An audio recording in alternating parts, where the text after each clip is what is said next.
नमस्कार, news nation देख रहे हैं आप। आपके साथ मैं हूं नवेद। दिल्ली और मुंबई ये दोनों महानगर ऐसे हैं जहां पर कोरोना में बेतहाशा वृद्धि हुई है। मामले लगातार बढ़ते जा रहे हैं, लेकिन यहां की व्यवस्थाओं को देखकर ऐसा लगता है कि यहां कोरोना पर काबू नहीं बल्कि कोरोना के आंकड़ों पर काबू करने की जद्दोजहद चल रही है। आपको बताते हैं कि बेहतरीन स्वास्थ्य सुविधाओं का वादा करके दिल्ली की सत्ता में आई आम आदमी पार्टी की केजरीवाल सरकार पर इन दिनों कोरोना टेस्टिंग और इलाज से जुड़े कई सवाल खड़े हो रहे हैं। देश की राजधानी दिल्ली में जैसे जैसे कोरोना वायरस के मामले बढ़ रहे हैं, वैसे ही सियासत का पारा भी हाई होता जा रहा है। यानी कि कोरोना पर अब सियासत जमकर हो रही है। विपक्ष केजरीवाल सरकार पर कोरोना और उससे हुई मौतों का आंकड़ा छुपाने का आरोप लगा रहा है, तो दूसरी ओर कोरोना से पहले ही बेहाल मायानगरी मुंबई को लेकर भी राजनीति चरम पर है।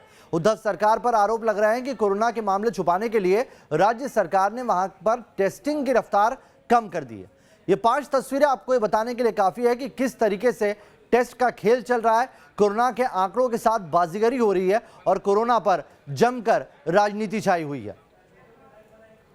तो बता दें आपको, कोरोना से जंग में क्यों हम ये कह रहे हैं कि दिल्ली हारती दिख रही है। राज्य की जो नई टेस्टिंग गाइडलाइन है ना, ये सबसे बड़ी मुसीबत बनी हुई है। नई गाइडलाइन से मरीज और डॉक्टर दोनों ही परेशान है, क्योंकि इस गाइडलाइन में साफ कहा गया है कि जो एसिम्प्टोमेटिक होगा उसका कोरोना टेस्ट नहीं होगा। 4 जून को एलएनजेपी अस्पताल के बाहर मरीज ने दम तोड़ा था।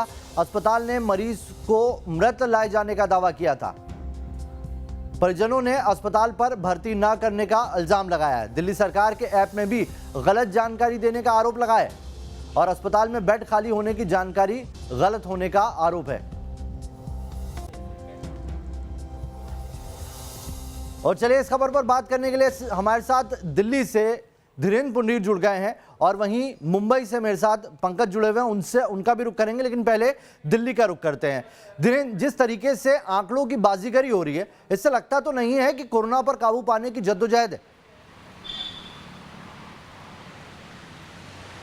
देखिए, लगातार हिंदुस्तान तीसरे नंबर पर जो डेली केस रिपोर्टेड है उसमें आ रहा है। इसके बाद दिल्ली और मुंबई दो ऐसे हैं जो एक दूसरे के साथ अब होड़ करते हुए दिख रहे हैं कि कहां सबसे ज़्यादा कोरोना के मामले होंगे।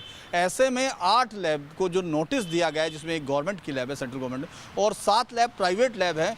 ऐसे वक्त में जब पहले से ही वेटिंग चल रही है, लोगों के टेस्ट नहीं हो रहे हैं, ऐसे वक्त में ये सब करने का जो एक कारण दिखाई दे रहा है, जो लोग अमूमन, हम लोगों ने कई एक्सपर्ट से बात की इस खबर के आने के बाद, सब लोगों से समझने की कोशिश की कि आखिर ऐसा क्या है कि 7 लैब्स को नोटिस दिया गया और वहाँ इस तरह की चीज़ें हैं जो इस तरफ इशारा कर रही कि उन लैब को कहा जाएगा कि टेस्ट नहीं करें। तो ये क्या है, जबकि टेस्ट के लिए संख्या बढ़ रही। तो जो निकल कर आ रहा है, एक्सपर्ट्स की बात से राय जो निकल रही है, उनके मुताबिक ये कहीं ना कहीं इससे आंकड़ों के सामने आने में कमी हो जाएगी, यानी आंकड़े कम आएंगे। जबकि आप ये कह रहे हैं खुद बहुत तेज़ी से फैल रहा है, आपके रोज़ के आंकड़े बता रहे हैं 900 से ऊपर आप बढ़ रहे हैं, ये केसेस लगातार बढ़ रहे हैं, लेकिन आप 1500 तक केस पहुंच रहे हैं। और आप ऐसे में जो पहले से टेस्टिंग लैब्स हैं, जो प्राइवेट लैब्स हैं, दिल्ली में नवेद 37 लैब्स थी जो ये टेस्टिंग कर रही हैं। 37 में से ये 8 लैब हैं जिनको ये नोटिस गया है। अगर आप 37 लैब्स में से 8 और कम कर देते हैं तो आप ये सोच के देखिए कि जो पहले से बढ़ते हुए संख्या है, यानी संख्या बढ़ रही है, लैब कम हो रही है, और जो लोग हैं जो उन हॉस्पिटल्स में एडमिट हैं, जिनमें लैब की सुविधा नहीं, जहां प्राइवेट नहीं, वहां किस तरह से हालत होगी। बहुत सारे मरीज इस तरह के हैं जो आ नहीं सकते, जैसे प्रेग्नेंट महिलाएं हैं, वो तमाम चीज़ें हैं। प्राइवेट लैब से ये उम्मीद की जा रही थी कि वो घर तक भी टेस्ट करेंगे अगर आप बुलाएंगे उनको। तो ऐसे में ये बात इस तरफ इशारा करती है कि ये प्लेन बातचीत नहीं है, ये प्लेन लिया गया फैसला नहीं है, इसके पीछे कुछ ना कुछ आंकड़ों की बाजीगरी छिपाने या करने की कोशिश है। एक के बाद एक ऐसे बयान आते हैं जो इशारा करते हैं राजनीति का। एक तरफ अरविंद केजरीवाल कहते हैं कि बाहर से आने वाले मरीजों का इलाज नहीं होगा, फिर बाद में कह देते हैं कि नहीं, हमने ऐसा कोई बयान नहीं दिया था। इस पर भी बात करेंगे और बात करेंगे उस नए सर्कुलर की भी जो अरविंद केजरीवाल सरकार ने जारी किया है, जिससे कि न सिर्फ मरीज बल्कि जो डॉक्टर है वो भी परेशान है। लेकिन उससे पहले क्या कहती है दिल्ली के आंकड़ों की रिपोर्ट, उस पर एक रिपोर्ट दिखाते हैं। दिल्ली के स्वास्थ्य मंत्री सत्येंद्र जैन ने जब कोरोना टेस्ट रिपोर्ट को लेकर राम मनोहर लोहिया अस्पताल पर गंभीर इल्जाम लगाए तो देश की राजधानी में सियासत का पारा हाई हो गया। सत्येंद्र जैन ने केंद्र सरकार के राम मनोहर लोहिया अस्पताल पर यह आरोप जड़ दिया कि वो टेस्ट में न सिर्फ देरी कर रहे हैं बल्कि आरएमएल की टेस्ट रिपोर्ट भी गलत है। उनका कहना था कि इस अस्पताल में कई लोगों की मौत भर्ती होने के 24 घंटे के अंदर ही हो गई। नहीं, कई लैब्स ना बहुत डिले रिपोर्ट दे रही थी। अब कोरोना किसी को अगर टेस्ट कराने के लिए दे दिया तो उसकी रिपोर्ट तो 24 घंटे में आनी चाहिए। अगर वो 4-4, 5-5 दिन, 6-6 दिन नहीं आएगी, जो कोरोना हॉस्पिटल है वो कहते हैं भी पॉजिटिव रिपोर्ट तभी एडमिट करेंगे, आप कहते हैं इन्फेक्ट ना हो जाए। नॉन कोरोना कहते हैं आपकी तबीयत ख़राब है, आपको लगता है कोरोना है, आपको हम नहीं रख सकते, आप कोरोना हॉस्पिटल में जाइएगा। और इसमें बड़ी दिक्कत है। उनको कहा गया, पहले भी आदेश दिए गए थे, सख्त आदेश दिए गए थे 24 घंटे में रिपोर्ट देने। सत्येंद्र जैन के आरोपों को लेकर अभी मामला गर्मा ही रहा था कि केंद्रीय स्वास्थ्य मंत्री डॉक्टर हर्षवर्धन ने एक हाई लेवल मीटिंग में दिल्ली के स्वास्थ्य मंत्री सत्येंद्र जैन को कोरोना पर राजनीति न करने की नसीहत दे दी। सत्येंद्र जी, एक मिनट ध्यान से सुनिए जरा। एक टेस्टिंग की लेबोरेटरी से 710 लेबोरेटरीज हमने क्रिएट की हैं। एक दिन में 1,40,000 टेस्ट हम क्रिएट कर रहे हैं। और आज भी दिल्ली में जो DST के अंदर बायोटेक्नोलॉजी में लैब्स क्रिएट किए, वहाँ पर आज भी सैंपल्स नहीं पहुँच रहे हैं। तो जो सिस्टम के अंदर जो चीज़ें क्रिएटेड हैं, आपको और लैब्स खोलनी है, आप खोल लीजिए, हम उसके लिए सपोर्ट करेंगे आपको, ऐसा नहीं है। बट डोंट ब्लेम जो इंस्टीट्यूशनलाइज्ड मैकेनिज़म्स हैं, रिप्यूटेड मैकेनिज़म्स हैं, और आप जो पैथोलॉजिस्ट जो टेस्ट करते हैं, they are all highly qualified people. कोई किसी पॉजिटिव को नेगेटिव कहने का आपको कोई अधिकार नहीं है, किसी नेगेटिव को पॉजिटिव कहने का कोई अधिकार आपको नहीं है। इसलिए we don't want to get into these controversies, we have to go by the professional opinions. इस मीटिंग में दिल्ली के उपराज्यपाल अनिल बैजल, स्वास्थ्य मंत्री सत्येंद्र जैन, मुख्य सचिव विजय देव के साथ ही साथ दिल्ली के सभी 11 जिलों के डिस्ट्रिक्ट मजिस्ट्रेट भी मौजूद थे। इसी दौरान दिल्ली में टेस्टिंग को लेकर जब सत्येंद्र जैन ने कुछ कहना चाहा तो केंद्रीय स्वास्थ्य मंत्री डॉक्टर हर्षवर्धन ने उन्हें बीच में ही टोक दिया। इससे पहले डॉक्टर हर्षवर्धन ने ट्वीट कर कोरोना के मुद्दे पर दिल्ली सरकार पर राजनीति करने का आरोप लगा दिया। उन्होंने सत्येंद्र जैन को नसीहत देते हुए कहा कि टीवी पर सस्ते प्रचार के लिए सत्येंद्र जैन जी को RML जैसे प्रतिष्ठित संस्थान पर आरोप लगाने की बजाय दिल्ली की स्वास्थ्य सेवाओं को दुरुस्त करना चाहिए। हर्षवर्धन यही नहीं रुके, उन्होंने यहाँ तक कहा कि हमने लैब की क्षमता बढ़ाई है और कई लैब ऐसे हैं जहाँ दिल्ली सरकार अभी तक टेस्ट सैंपल तक नहीं भेज रही है, लेकिन लैब में कोरोना टेस्टिंग को लेकर दिल्ली सरकार की ओर से जारी एक सर्कुलर ने लोगों की मुश्किलें बढ़ा दी है। दरअसल मुख्यमंत्री अरविंद केजरीवाल ने कोरोना टेस्टिंग को लेकर 3 जून को एक नई गाइडलाइंस जारी कर दी थी। सर्कुलर के मुताबिक केवल ऐसे ही मरीजों का टेस्ट किया जाएगा जिन्हें बुखार के लक्षण होंगे या फिर वो हाई रिस्क जोन से आए हैं, जिसका नतीजा ये हुआ कि कई मरीज अपना कोरोना टेस्ट नहीं करा सके। इसके अलावा दिल्ली सरकार ने करीब 7 से 9 लैबों को कारण बताओ नोटिस भी जारी किया है। नोटिस में कहा गया है कि जो टेस्ट किए जा रहे हैं उनमें एसिम्प्टोमेटिक लोगों के टेस्ट ज्यादा हैं और ये ICMR के टेस्टिंग प्रोटोकॉल का उल्लंघन है।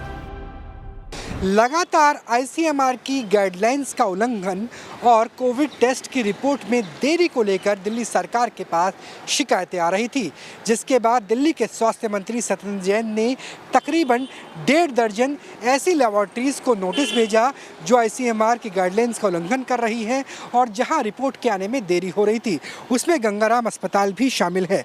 हालांकि गंगाराम अस्पताल के डॉक्टर या PRO फिलहाल ऑन कैमरा कुछ बोलने के लिए तैयार नहीं, लेकिन सूत्रों के हवाले से ये खबर ज़रूर आई है कि दिल्ली सरकार के नोटिस के बाद इस अस्पताल समेत ऐसे कई अस्पताल और प्राइवेट लेबोरेटरी है जिन्होंने कोविड-19 का टेस्ट अब बंद कर दिया है।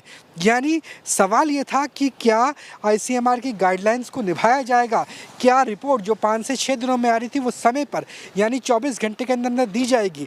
उसकी जगह अब प्राइवेट लेबोरेटरी और प्राइवेट हॉस्पिटल्स ने अपने यहाँ टेस्ट करना ही बंद कर दिया है। ऐसे में विपक्ष आरोप लगा रहा है कि केजरीवाल सरकार कोरोना संक्रमितों और उनकी मौत का आंकड़ा छिपाने के लिए हथकंडे अपना रही है।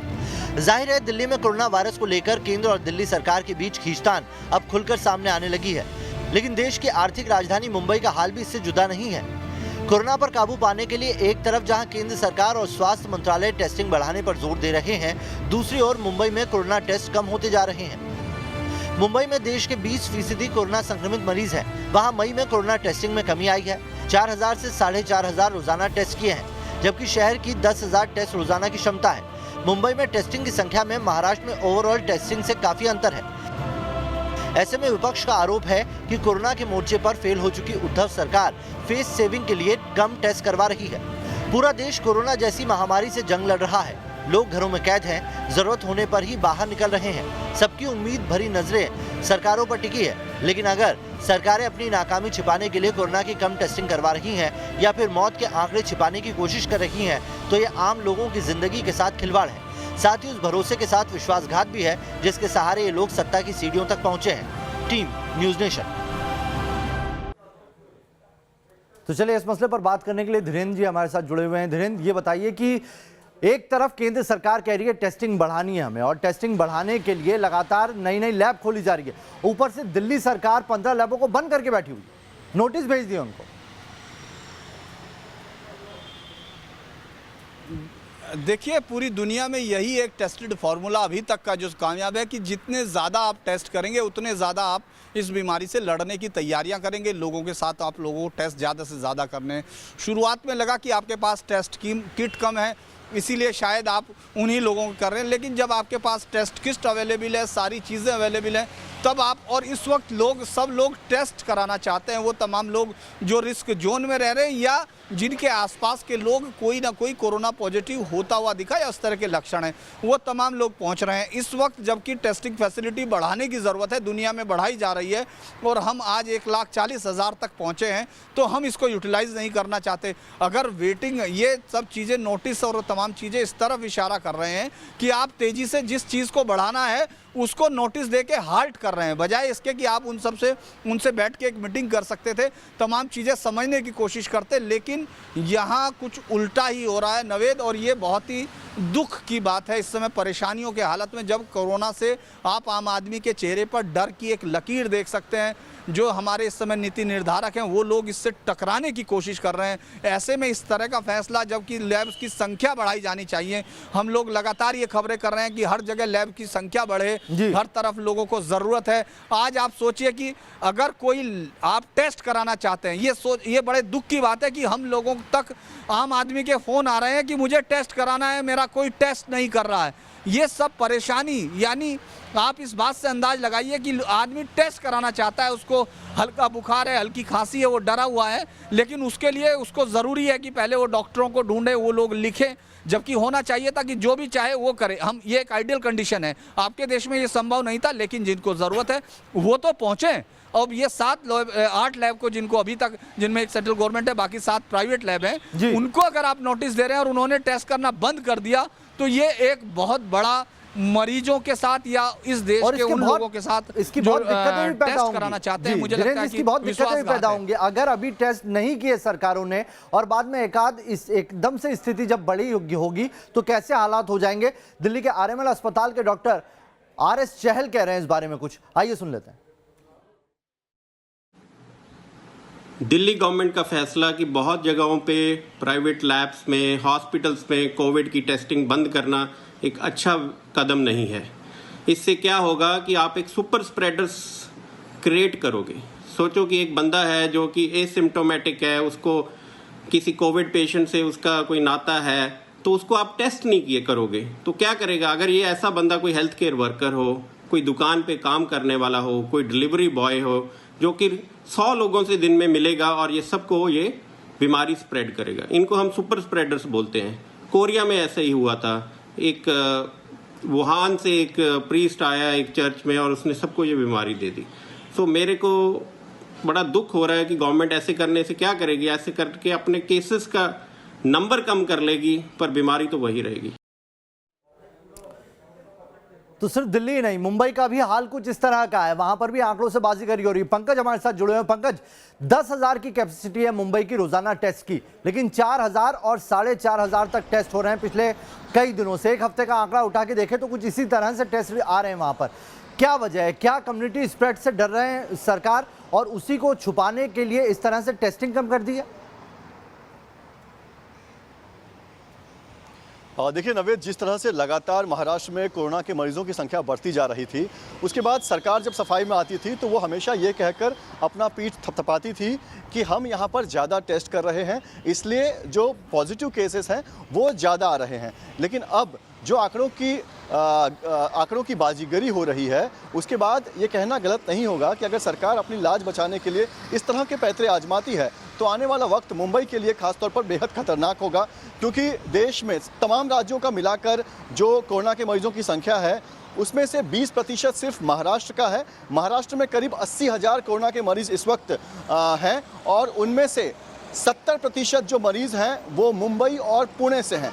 और यही वजह है कि लगातार इन शहरों में जो कोरोना के मरीजों की संख्या बढ़ती जा रही है, तो यहाँ पर अब ये आंकड़ों की बाजीगरी हो रही है। जहाँ पर 10,000 लोगों की टेस्ट किए जा सकते हैं, वहाँ पर सिर्फ 4,000 सवा 4,000 टेस्ट किए जा रहे हैं। पूरे मई महीने में आपको बता दें कि 4,000 या 4,200 से ज़्यादा टेस्ट नहीं किए गए हैं। और अपने आप में ये कोशिश है इन आंकड़ों पर लगाम लगाने की, जो कि आने वाले वक्त में बेहद घातक साबित हो सकता है। बहुत बहुत शुक्रिया आपका पंकज, और धीरेन्द्र आपका भी बहुत बहुत शुक्रिया हमसे जुड़ने के लिए। लेकिन ये वाकई ऐसी स्थिति है, इस स्थिति से निपटने के लिए ऐसे वक्त में जब टेस्टिंग बढ़ाई जा रही है, क्योंकि कोरोना से अगर लड़ना है तो ये आंकड़े और ये राजनीति से बचना होगा। बहुत बहुत शुक्रिया आप दोनों का हमारे साथ जुड़ने के लिए।